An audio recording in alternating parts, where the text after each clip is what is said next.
Gazette du Togo, une vision sur l'actualité togolaise et sur le monde. Ça fait 2 ans que nous avons introduit, 2 ans, 2 mois à peu près, que nous avons introduit ces requêtes. Quand on est dans l'action politique, il faut être patient et persévérant, et surtout persévérant. Donc, on déplore ce que la Cour dit, la Cour de justice de la CEDEAO, qui dit « je suis compétent ». Parce que le gouvernement togolais a dit « c'est une matière électorale ». La Cour de justice de la CEDEAO ne se prononce pas pour les litiges en matière électorale. Et le gouvernement n'a pas plaidé autre chose. Il dit « vous n'êtes pas compétent ». Vous n'êtes pas compétent. S'ils estimaient avoir raison ou s'ils trouvaient déraisonnable ce que je disais, ils allaient dire mais qu'est-ce qu'il est en train de raconter? Non, ils disent simplement désolé, la Cour de justice de la CEDEAO ne peut se prononcer sur la matière électorale. La Cour répond je peux me prononcer. Évidemment, il faut démontrer que cela constitue une violation des droits de l'homme. Parce que si vous ne démontrez pas, quand vous saisissez la Cour de justice de la CEDEAO, que vos droits humains sont violés, la Cour ne se prononce pas, parce que la Cour n'est saisie en matière de violation des droits humains. Maintenant, la Cour dit, tel que le candidat Jean-Pierre Fabre parle, il est compétent à me saisir. Je suis compétent à être saisi. Mais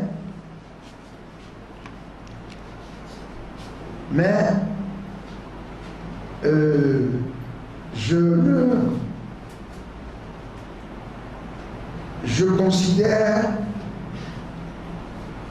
l'action introduite par M. Fabre irrecevable parce que M. Fabre n'a pas démontré qu'il est directement victime. Directement et personnellement victime. Ce qui est tout à fait incompréhensible. Parce que je suis candidat à une élection présidentielle, j'ai droit à avoir les meilleures conditions possibles pour cette élection. Donc si mes droits sont violés, je suis victime en même temps que tout le peuple togolais qui a droit à se choisir les dirigeants qu'il veut. Et puis pour le reste, vous savez que la Cour de justice de la CEDEAO, comme la Cour constitutionnelle, si vous voulez parler de quelle est la suite, vous ne saisissez plus la Cour. Elle s'est prononcée, c'est terminé. Quand elle se prononce, comme la Cour constitutionnelle, qui dit que ces décisions sont insusceptibles de recours, c'est comme la Cour de justice de la CEDEAO. Pour le reste, de toute façon, on verra bien ce qui sera dit au sujet de la deuxième requête.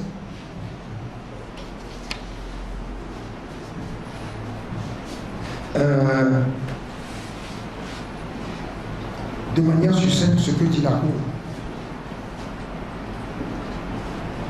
De toute façon, vous verrez, il nous a fallu nous-mêmes attendre pour avoir la traduction en français de la décision. Vous savez, la Cour de justice de la CEDEAO pratique, utilise plusieurs langues, le français, l'anglais, le portugais, puisqu'il y a des pays lusophones, des pays francophones, des pays. Les juges sont soit lusophones, soit anglophones, soit francophones. Et donc, jusqu'à présent, si la décision est mise sur le site de la Cour de justice de la CEDEAO, vous pouvez la consulter. Mais c'est la décision que on vous résume. 1. Nous sommes compétents. 2. La Cour dit je suis compétent pour juger contrairement à ce que dit le gouvernement togolais, la Cour dit, je suis compétent pour juger de ça. Mais le requérant n'a pas produit la preuve de ce qu'il est directement et personnellement victime de la situation. Ce qui est totalement incompréhensible. Puisque quand vous êtes victime de fraude électorale, et surtout quand vous avez agi en amont du scrutin, vous n'avez pas attendu le scrutin avant d'aller en justice. Vous avez dit, dès que les choses se préparent, il y aura violation des droits humains. Et puis, oui, donc de manière succincte, voilà, c'est ça. La Cour dit qu'elle est compétente. 2, la requête n'est pas recevable parce que le requérant, M. Favre, n'a pas fourni la preuve. Mais je viens à la question du troisième intervenant. Ah, la voix de vous. Vous dites, pourquoi l'ANC n'a pas saisi la Cour constitutionnelle au sujet de l'inconstitutionnalité? Eh bien, le 21 janvier 2020, je suis persuadé que la plupart d'entre vous se souviennent, pour ceux qui étaient là, conférence de presse à l'hôtel Edaoba. Ça a porté sur quoi? Il y a une conférence de presse pour démontrer de manière claire que M. Faure Gnassingbé ne pouvait pas être candidat. Pour une raison très simple. Et ça vaut en 2020, et ça vaut jusqu'à aujourd'hui. Il ne pouvait pas être candidat pour une raison très simple. Le gouvernement togolais a déposé sur les bureaux, je vous ai expliqué ça très clairement il y a 2 ans. Et même, j'avais déjà expliqué cela le 15 mai 2019. Le 15 mai 2019, j'avais saisi la Cour de justice la Cour constitutionnelle du Togo, de la même requête. Pour dire quoi? Le gouvernement a déposé sur les bureaux de l'Assemblée nationale un projet de loi de révision constitutionnelle de 3 articles. Articles 59, 60 et 100. 3 articles. Donc, le chemin, le circuit de l'Assemblée nationale, et le gouvernement togolais a voté la révision constitutionnelle au sujet de sur 29 articles. L'Assemblée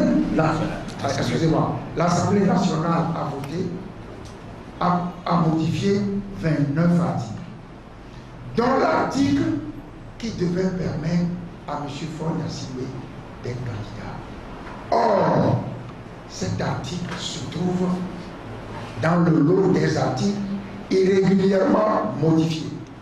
Irrégulièrement modifiés, ça veut dire quoi? Ça veut dire que l'Assemblée nationale ne peut pas modifier au-delà de 3 articles. Ne peut pas modifier au-delà des 3 articles introduits à l'Assemblée nationale par le gouvernement. C'est le projet de loi de révision constitutionnelle. Ce qui s'est passé à l'Assemblée nationale, c'est que l'Assemblée nationale, les députés, tranquillement, ont apporté telle modification, jusqu'à modifier 29 articles. Ce n'est pas possible. Parce que l'article 144 de la Constitution a organisé la manière de procéder à la révision constitutionnelle. Deux manières. Le projet de loi de révision constitutionnelle déposé par le gouvernement. Première manière. Deuxième manière, la proposition de loi de révision constitutionnelle. Seulement, la proposition de loi, c'est 1/5 des députés de l'Assemblée nationale. Au moins 1/5 des députés de l'Assemblée nationale. C'est ça la proposition de loi, la démarche. Or, les députés qui ont introduit la révision de 26 articles supplémentaires ne sont pas passés par la démarche de la proposition de loi et l'ont modifié individuellement au cours des travaux de la commission des lois. C'est illégal. On ne peut pas saisir l'Assemblée nationale de 3 articles, puis l'Assemblée s'en sort avec 29 articles. Il y a 26 qui ont été modifiés illégalement, dont l'article qui a été modifié pour permettre à Fornacini d'être candidat. C'est ça. J'ai saisi la Cour constitutionnelle à ce sujet. La Cour m'a renvoyé. Mais je savais que la Cour ne pouvait pas continuer à me renvoyer, puisque je savais que quand je serai candidat, la Cour ne pourrait plus invoquer d'autres motifs pour me renvoyer. Dès la publication, un vendredi, de la liste des candidats, le lundi matin, j'ai saisi de nouveau la Cour constitutionnelle, qui n'a même pas voulu, parce qu'elle sait qu'elle ne peut pas s'en sortir. C'est une requête en béton. Elle ne peut pas s'en sortir. Et donc, elle a rejeté sans aucun motif valable. Et lors de la conférence de presse du 21 janvier à l'hôtel Edaoba, je vous ai expliqué de manière très claire les choses en vous disant, puisque ça se passe comme ça, je me vois contraint de saisir la Cour de justice de la CEDEAO. Voilà pourquoi aujourd'hui nous sommes devant vous, je suis devant vous, puisque j'ai souvent été interrogé sur les résultats de cette saisie. Nous avons eu les résultats en toute transparence. Je viens devant vous dire le contenu de la décision qui a été prise par la Cour de justice de la CEDEAO. Vous voyez, j'avais saisi l'opinion nationale, l'opinion internationale. J'ai invité à la conférence de presse du 21 janvier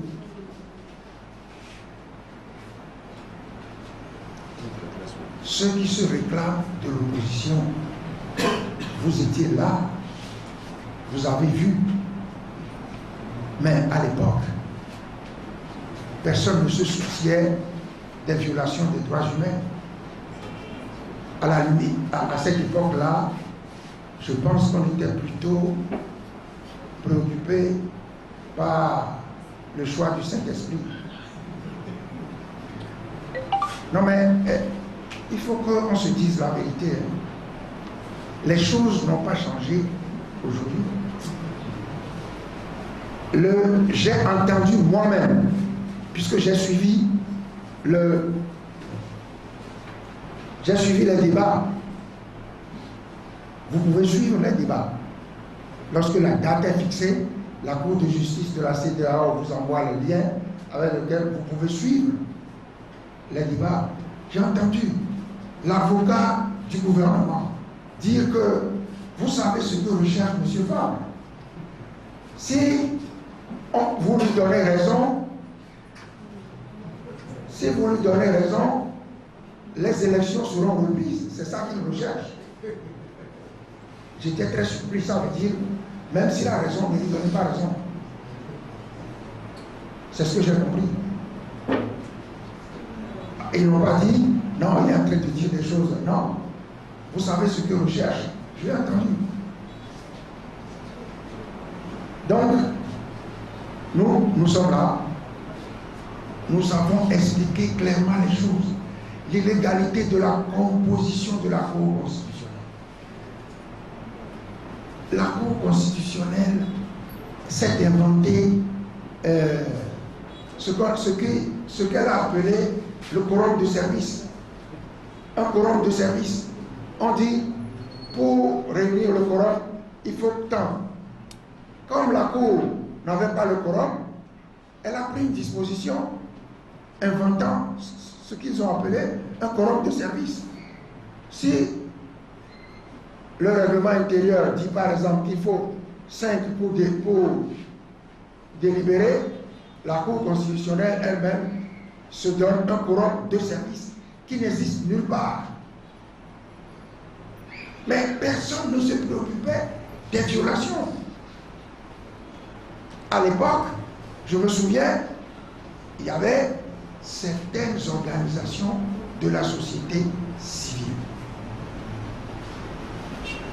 qui savaient très bien qu'une Cour constitutionnelle, dans sa composition illégale, ne peut pas recevoir, ne peut pas valider les candidatures, ne peut pas prononcer les résultats définitifs, ne peut pas recevoir le serment d'une personne se prétend élue dans un processus irrégulier.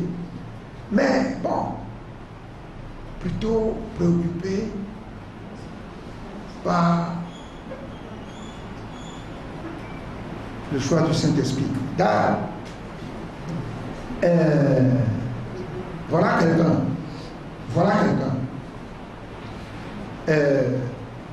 Un traître.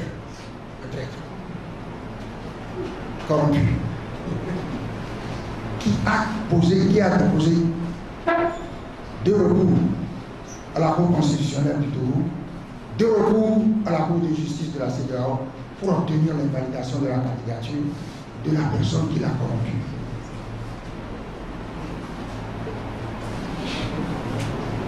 Ça, ce sont des choses qu'on rencontre au Togo.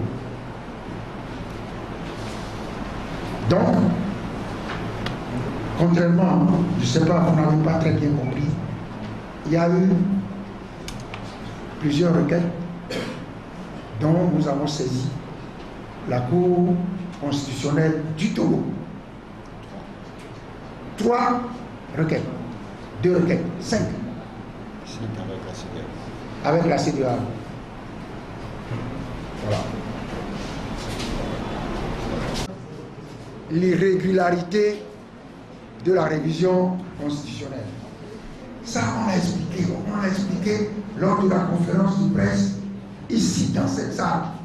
Il y a quelque chose qu'on a appelé les quoi? Ah, les cavaliers législatifs. Ouais. Faire de la politique, pour nous, c'est très difficile. Parce qu'on fait tout pour ne pas dire n'importe quoi. Je vous ai démontré ici au tableau là-bas, l'inanité de la poursuite, de la recherche de la candidature unique. Expliquer, chiffre à l'appui. Ça, c'est comme si ça n'intéresse personne.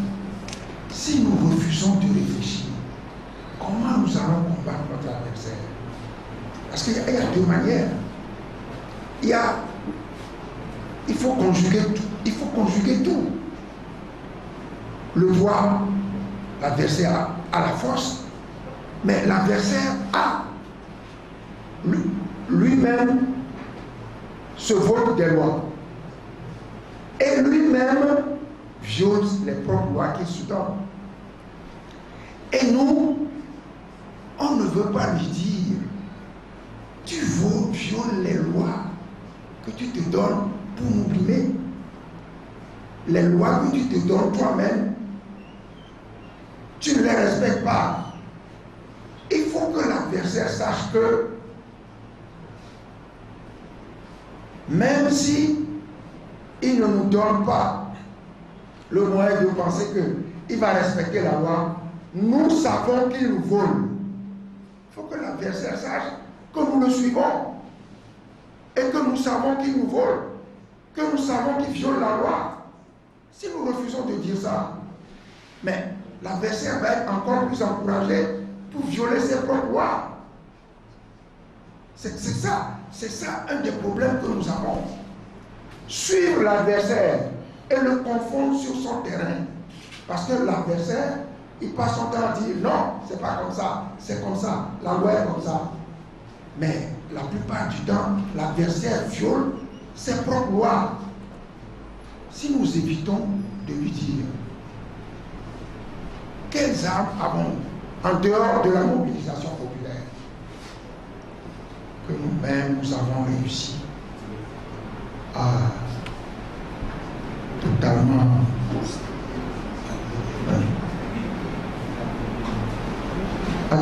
quoi détruire. Ouais, détruire. Donc, il aurait fallu à l'époque se mobiliser plus contre les violations de la loi. On dit, l'article 144 de la Constitution dit, il y a deux manières de modifier la Constitution. La première, c'est ce que le gouvernement fait, modification de trois articles. Projet de loi gouvernementale. Deuxième possibilité, proposition de loi. Contrairement à ce qui se raconte, on dit partout, l'opposition, nous avons, nous, en ce qui nous concerne, déposé plusieurs propositions de loi à l'Assemblée nationale. Les gens parlent beaucoup, juste pour ça, ils racontent, que faisiez-vous à l'Assemblée? Vous n'avez jamais déposé de proposition de loi. Allez vérifier dans les archives de l'Assemblée nationale quand on était à l'Assemblée nationale. Donc, deux. Et là, le gouvernement a déposé un projet de loi de révision constitutionnelle, 3 articles. 3. L'Assemblée a modifié 20. Non pas parce que des députés ont suivi la méthode de la proposition de loi en réunissant la condition de 20%, 1/5 de l'Assemblée nationale. Non. Ils l'ont modifié individuellement. Nous avons les procès-verbaux. Nous avons les noms avec les noms de ceux qui ont proposé les modifications. Si les propositions avaient eu trait seulement à la modification des 3 articles soumis par le gouvernement, aucun problème. Ils peuvent modifier, aucun problème. Mais ils ont introduit 26. Ça veut dire coup de force, violation de l'article 144. Mais ça intéresse personne d'autre que Jean-Pierre Fabre. Hein? Le traître. Le traître. Et il cherche à mettre en difficulté celui qui l'a corrompu.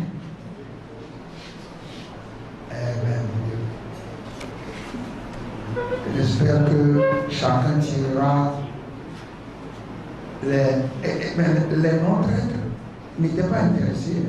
Pendant que le traître s'échinait, s'en croyait les vrais opposants. Ils n'étaient pas intéressés, ils étaient intéressés par le choix du Saint-Esprit. La Gazette du Togo, une vision sur l'actualité togolaise et sur le monde. Rejoignez-nous sur le www.lagazettedutogo.com ou sur nos comptes Facebook, Twitter et YouTube. Pour tout contact, écrivez à contact@lagazettedutogo.com ou appelez le 92 80 88 53. La Gazette du Togo, c'est l'information en continu.